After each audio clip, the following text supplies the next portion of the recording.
کیوں خاموشی نیم رضا کہتے ہیں. اگر کسی نے انکار کرنا ہے تو وہ اچھل کر کہہ دے میں اس سے نکاح نہیں کرنا چاہتی. اگر اس نے نہیں کہا تو مین دیئر بھائی she has admitted this very thing. وہ مسلمان لیا ہے. اب یہ کیا ہے؟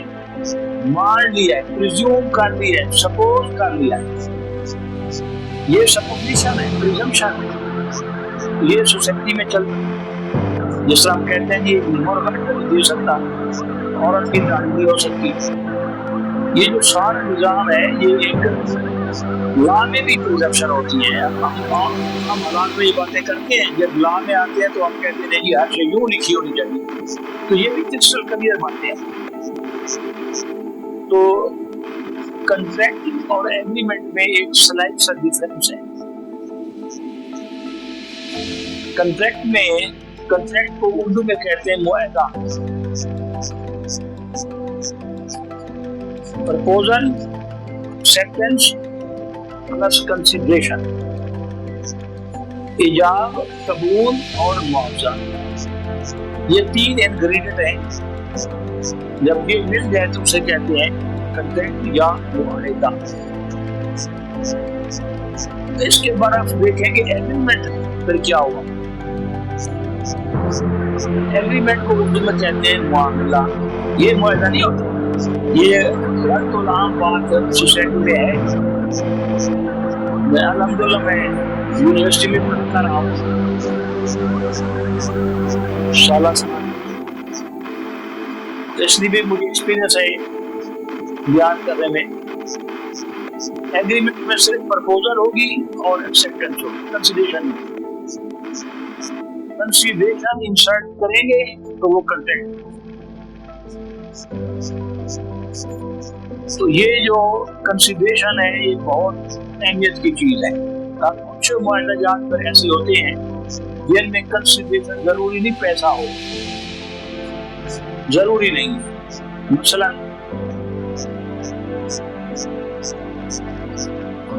ایک شخص کسی کو لو اینڈ افیکشن میں, شفقت اور محبت میں اپنی پراپرٹی دے دیتا ہے. آپ خوش ہو کر ایک بیٹی کو, بیٹی اس کے 10 ہو, لیکن ایک بیٹی کو ساری جائیداد دے دیتا ہے.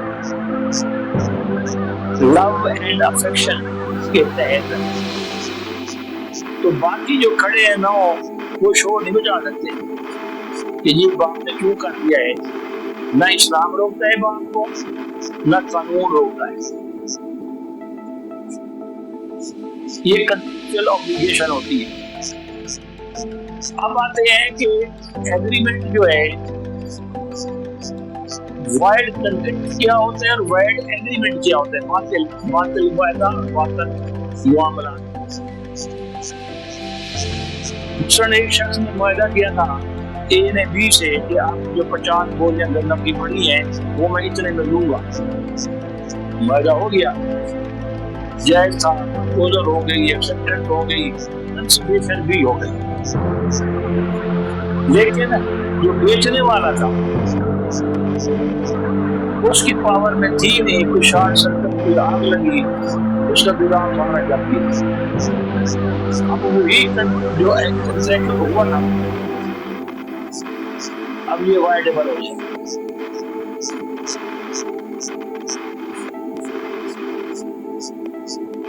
کیونکہ اب اس کی پاور میں نہیں رہا. یا اس کی مثال جو بھی دی جا سکتی ہے, ورلڈ کنٹریکٹ میں بھی آ سکتا ہے کہ اب وہ معاہدہ قابل عمل ہے ہی. اسی طرح ایک ایگریمنٹ ہوتا ہے اور اس کو کہتے ہیں جی باطل ایگریمنٹ ہے. مثلا کوئی شخص یہ معاملہ کرے آپس میں کہ ہم شراب خانہ کھولیں گے, بلڈنگ میری ہوگی, شراب کی بوتلیں آپ لے آؤ گے, ملازمی کا خرچہ ہم دو گے, وغیرہ وغیرہ. یہ ایسی چیز ہے جو صرف انسیپشن غلط ہے. یہ right from the very beginning یہ غلط ہے. تو کیونکہ یہ غلط ہے اس لیے اب ان دونوں کے درمیان اگر کوئی لڑائی ہو، کوئی مخالفت ہو، جھگڑا ہو، ڈسپیوٹ ہو، اور وہ عدالت میں جائے کہ دیکھیں یہ ہمارا جو کاروبار تھا شراب کا یا جوئے کا، تو بجائے اس کے لیے عدالت ان کو ان کا حق دلوائے، ان کو قید خانے بھیجے گی، جیل میں، اور ان کے خلاف FIR کٹ جائے گی۔ وہ چیز جو آپ کو قانون منع کرے، جو آپ کا دین منع کرے، آپ اس کے برعکس کوئی کام کرتے ہیں تو یہ پھر باطل اور غلط ہے۔ امید ہے میرا لیکچر آپ کو سمجھ آ رہا ہے۔